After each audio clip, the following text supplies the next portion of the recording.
आप कॉन्शियसली जीतना चाहते हो, बड़ा बनना चाहते हो, सक्सेसफुल बनना चाहते हो, लेकिन फिर भी आप कंसिस्टेंटली एक्शन नहीं ले पाते। कभी मोटिवेशन हाई होती है, फिर अचानक से ड्रॉप हो जाती है। कभी प्लान परफेक्ट होता है, आप खुद ही डिले कर देते हो। ये लेजीनेस नहीं है, ये डिसिप्लिन की कमी भी नहीं है, ये है एक हिडन रेजिस्टेंस। आपका सबकॉन्शियस माइंड चेंज को थ्रेट समझता है। विनिंग का मतलब होता है new identity, new habits, new expectations, और सबसे डेंजरस न्यू प्रेशर।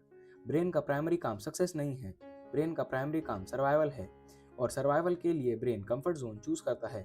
जो फेमिलियर है वो सेफ है, चाहे वो एवरेज लाइफ ही क्यों ना हो। इसलिए जब भी आप एक लेवल अप करने जाते हो, अंदर से एक इनविजिबल ब्रेक लग जाता है। आप ओवरथिंक करने लगते हो, आप डाउट करने लगते हो, आप डिस्ट्रैक्शंस ढूंढने लगते हो, और फिर आप खुद को कन्विंस कर देते हो अभी परफेक्ट टाइम नहीं है। सच ये है कि आप जीतना चाहते हो, पर आपका नर्वस सिस्टम अभी उस वर्जन के लिए ट्रेंड नहीं है। और जब तक ये हिडन रेजिस्टेंस समझ नहीं आता, आप बार बार सेम जगह पर स्टक रहोगे। Part 1, fear of responsibility. सच बोलो, अगर कल सुबह आप सडनली सक्सेसफुल हो जाओ, क्या आप रेडी हो उसके साथ आने वाली रिस्पॉन्सिबिलिटी के लिए? विनिंग सिर्फ ट्रॉफीज और एप्रिसिएशन नहीं लाती, विनिंग एक्सपेक्टेशंस लाती है। जब आप एवरेज होते हो, लोग आपसे ज़्यादा एक्सपेक्ट नहीं करते, प्रेशर कम होता है, अकाउंटेबिलिटी कम होती है। लेकिन जैसे ही आप ऊपर जाते हो, लोग देखने लगते हैं, जज करने लगते हैं और कंपेयर करने लगते हैं। और सबसे बड़ा प्रेशर, खुद से एक्सपेक्टेशन। अब मुझे कंसिस्टेंटली परफॉर्म करना होगा, अब फेलियर ऑप्शन नहीं है, अब लोग मुझे एग्जाम्पल मानेंगे। ब्रेन को ये सब रिस्की लगता है, क्योंकि रिस्पॉन्सिबिलिटी का मतलब है नो मोर एक्सक्यूजेस। अगर आप लूज करते हो तो आप कह सकते हो सिस्टम खराब है, लक खराब था। लेकिन अगर आप विन करते हो तो अब आप लीडर हो, अब ब्लेम शिफ्ट नहीं कर सकते। इसी वजह से लोग अननोइंगली अपनी ग्रोथ स्लो कर देते हैं। वो अपनी पोटेंशियल से थोड़ा कम परफॉर्म करते हैं ताकि स्पॉटलाइट उन पे ना आए। जीतने का डर फेलियर का डर नहीं होता, जीतने का डर होता है रिस्पॉन्सिबिलिटी का डर। और जब तक आप इस फियर को एक्सेप्ट नहीं करते और सेफ रहने के लिए एवरेज चूज करते रहोगे। Part 2, fear of isolation. आप सोचते हो आपको फेलियर से डर लगता है, लेकिन कई बार सच ये होता है आपको अकेलेपन से डर लगता है। इंसान बायोलॉजिकली वायर्ड है ट्राइब के लिए। बिलोंग करना एक बेसिक नीड है। फैमिली, फ्रेंड्स, सर्कल, ये सब आपकी आइडेंटिटी का पार्ट बन जाते हैं। अब सोचो, अगर आप सडनली ग्रो कर जाओ, financially better, mentally sharper, emotionally stronger, क्या आपका करंट सर्कल सेम फील करेगा? हर ग्रोथ एक इनविजिबल गैप क्रिएट करती है। जब आप लेवल अप करते हो, कन्वर्जेशंस चेंज हो जाती हैं, प्रायोरिटीज चेंज हो जाती हैं, और लाइफस्टाइल भी चेंज हो जाता है। और धीरे धीरे आप नोटिस करते हो कि आप फिट इन नहीं कर रहे। ब्रेन के लिए डेंजरस सिग्नल है, क्योंकि ट्राइब से अलग होना एंशियंट टाइम्स में सर्वाइवल रिस्क था। इसलिए सबकॉन्शियस माइंड आपको स्लो कर देता है, ताकि आप सेम लेवल पे रहो, ताकि आप डिफरेंट ना दिखो। कभी नोटिस किया है, जब आप ज़्यादा डिसिप्लिन लग हो जाते हो, कुछ लोग मजाक उड़ाने लगते हैं और अंदर से आप अनकंफर्टेबल फील करते हो। कई लोग इस डिस्कम्फर्ट से बचने के लिए अपनी ग्रोथ कॉम्प्रोमाइज़ कर देते हैं, क्योंकि जीतने का मतलब सिर्फ सक्सेस नहीं होता। कभी कभी जीतने का मतलब होता है अपनी पुरानी ट्राइब को पीछे छोड़ देना, और ये सेक्रीफाइस हर कोई रेडी नहीं होता करने के लिए। Part 3, identity crisis. आप सिर्फ गोल्स से अटैच्ड नहीं होते, आप अपनी आइडेंटिटी से अटैच्ड होते हो। अगर आप सालों से खुद को स्ट्रगलिंग पर्सन के रूप में देखते आए हो, तो विनिंग उस इमेज को तोड़ देगी। सोचो, अगर कल आप सक्सेसफुल हो जाओ, तो आप कौन रहोगे? वो बंदा जो हमेशा कंप्लेन करता था, वो जो कहता था मेरी लाइफ टफ है, वो जो सिंपैथी लेता था। विनिंग पुरानी कहानी को ख़त्म कर देती है, और ब्रेन को अनसर्टेनिटी पसंद नहीं है। आपका ईगो एक फिक्स्ड स्टोरी क्रिएट करता है। मैं ऐसा हूँ, मैं इस बैकग्राउंड से हूँ, मैं इतना कैपेबल हूँ, उससे ज़्यादा नहीं। जब सक्सेस उस स्टोरी को चैलेंज करती है, तब अंदर से रेजिस्टेंस शुरू हो जाता है। इसलिए कई लोग लास्ट मोमेंट पे बैक आउट कर जाते हैं। अपॉर्चुनिटी मिलती है, पर वो खुद को कन्विंस कर देते हैं, ये मेरे टाइप का नहीं है, मैं रेडी नहीं हूँ। सच क्या है, उनकी आइडेंटिटी रेडी नहीं है। अगर आप जीत गए, तो आपको अपने आप को दोबारा डिफाइन करना पड़ेगा, और अपनी पुरानी आइडेंटिटी को तोड़ना फेलियर से ज़्यादा पेनफुल लगता है। इसीलिए कभी कभी आप कॉन्शियसली सक्सेस चाहते हो, पर सबकॉन्शियसली अपनी पुरानी कहानी बचाना चाहते हो। और जब तक आइडेंटिटी शिफ्ट नहीं होती, रियल विनिंग स्टार्ट नहीं होती। Part 4, fear of being seen. अगर कहते हो आपको सक्सेस चाहिए, लेकिन क्या आप रेडी हो विजिबल होने के लिए? विनिंग का मतलब सिर्फ प्रोग्रेस नहीं होता, विनिंग का मतलब होता है स्पॉटलाइट। जब आप अननोटिस्ड होते हो, आप सेफ होते हो, कोई जज नहीं करता, क्रिटिसाइज नहीं करता, एक्सपेक्टेशंस नहीं रखता। लेकिन जैसे ही आप ग्रो करते हो, लोग देखने लगते हैं, एनालाइज करने लगते हैं और कंपेयर करने लगते हैं। और सबसे डेंजरस, लोग आपकी मिस्टेक्स भी नोटिस करते हैं। कई लोग फेलियर से नहीं, जजमेंट से डरते हैं। उन्हें डर होता है, अगर मैं जीत गया और फिर फेल हो गया तो, अगर लोगों ने कहा मैं डिजर्व नहीं करता तो, अगर मेरी सक्सेस टेम्परेरी निकली तो। विजिबिलिटी प्रेशर क्रिएट करती है और प्रेशर नर्वस सिस्टम को अनकंफर्टेबल फील कराता है। इसलिए कई बार आप कॉन्शियसली एफर्ट करते हो पर फाइनल पोस्ट नहीं देते। आप कंटेंट बना सकते हो पर पोस्ट नहीं करते। आप अप्लाई कर सकते हो पर फॉर्म सबमिट नहीं करते।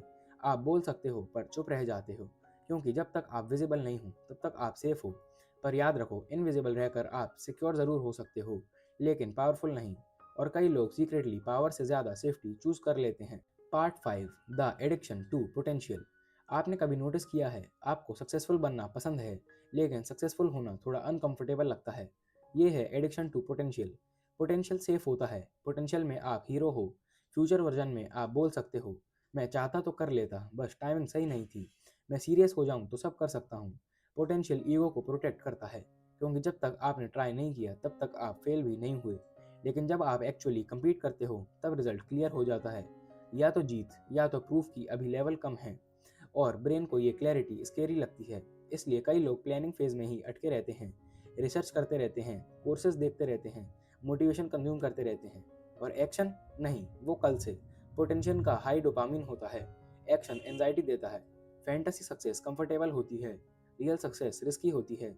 और जब तक आपको ये समझ नहीं आता कि आप अपने आप को कन्विंस करते रहोगे कि आप कैपेबल हो, पर आप कभी टेस्ट नहीं करोगे, और बिना टेस्ट किए जीत कभी रियल नहीं होती। Part 6, self sabotage patterns. कभी नोटिस किया है, जब सब कुछ सही चल रहा होता है तभी आप कोई ऐसी मिस्टेक कर देते हो जो पूरा मोमेंटम तोड़ देती है। ये कोइंसिडेंस नहीं है, ये सेल्फ सैबोटेज पैटर्न है। आप डेडलाइन के पास आकर प्रोक्रेस्टिनेट कर देते हो, इंपॉर्टेंट कॉल से पहले मूड ऑफ हो जाता है, अपॉर्चुनिटी मिलते ही आप ओवरथिंक करने लगते हो, क्योंकि जब सक्सेस क्लोज आती है अंदर का फियर एक्टिवेट हो जाता है। ब्रेन कहता है ये सेफ नहीं है, ये न्यू लेवल है, ये अननोन टेरिटरी है। और फिर आप एक्सक्यूजेस जनरेट करते हो, मैं थोड़ा और परफेक्ट हो जाऊं, अभी टाइमिंग सही नहीं है, मेरा मूड भी ठीक नहीं है। कभी परफेक्शनिज्म के नाम पे डिले, कभी डिस्ट्रैक्शन के नाम पे एस्केप। सेल्फ सैबोटेज सटल होता है। आपको लगता है आप रैशनल डिसीजन ले रहे हो, पर एक्चुअली आप अपने आप को कंफर्ट जोन को प्रोटेक्ट कर रहे होते हो। सबसे डेंजरस मोमेंट वो होता है जब आप विन करने के बिल्कुल करीब होते हो, क्योंकि उस पॉइंट पर रिटर्न करना ईजी होता है, आगे बढ़ना आइडेंटिटी शिफ्ट मांगता है। और जब आप अपने सैबोटेज पैटर्न्स को ऑब्जर्व नहीं करते, आप हर बार लास्ट मोमेंट पे खुद ही अपना गेम खराब करते रहते हो। जीत से पहले का डर ही अक्सर सबसे बड़ा एनिमी होता है। Part 7, comfort of struggle.